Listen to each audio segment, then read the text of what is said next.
c'est encoder ces évaluations. Ici, sur la page d'accueil, je me retrouve toujours dans la colonne de gauche, j'ai mon carnet de code.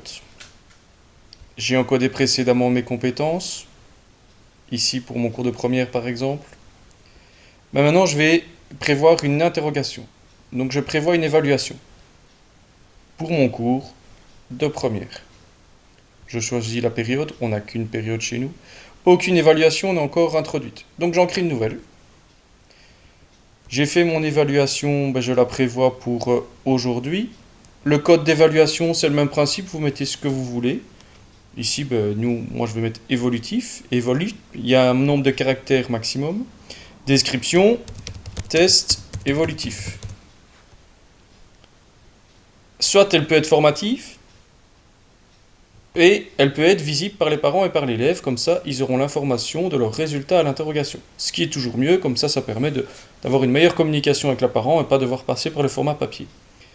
Ensuite, ici en dessous, on retrouve les UA 1, 2, 3, 4, 5, 6, et vous devez noter pour quel UA vous allez vouloir faire introduire l'évaluation. Ici, je sais que c'est l'UA 1, donc je donne une note maximum sur 10, et j'enregistre. Voilà. Je vois qu'il y a une interro sur l'évolutif aujourd'hui.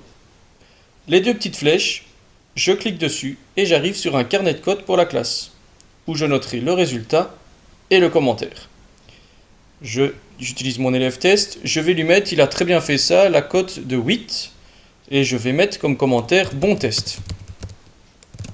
Ce commentaire apparaîtra pour l'élève et pour les parents lorsqu'ils iront consulter les résultats des interrogations et des évaluations sur leurs plateformes qui leur sont propres. Ensuite, ça se passe, je prévois une deuxième interrogation où j'en ai déjà fait passer une, ça peut être le cas, la semaine dernière, sur, pour ma part, le cross, et je vais mettre un tour de cross chrono. Comme quoi j'ai chronométré. Cette évaluation est aussi sur 10. Et sur la première compétence, UA 1. Donc j'ai deux évaluations pour la même compétence. Et là, mon brave élève test, il a été un peu moins fort. Il a eu 5.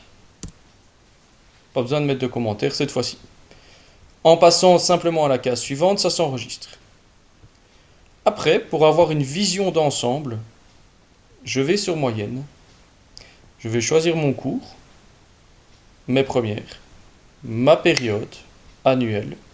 Et je vois qu'il y a deux évaluations d'encodé. Pour l'UA 1 sur 10, il a eu 1 fois 5 pour le cross, 8 sur 10 pour l'évolutif, ce qui fait une moyenne pour l'UA 1 de 65%. Et donc on voit ici, puisqu'il n'y a pas encore d'autres évaluations pour les autres UA.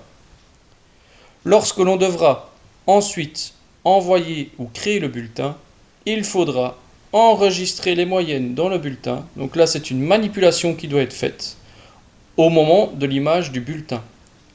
Vous pourrez envoyer l'information aux parents des évaluations que vous faites, mais il faut enregistrer pour envoyer les évaluations vers l'encodage du bulletin.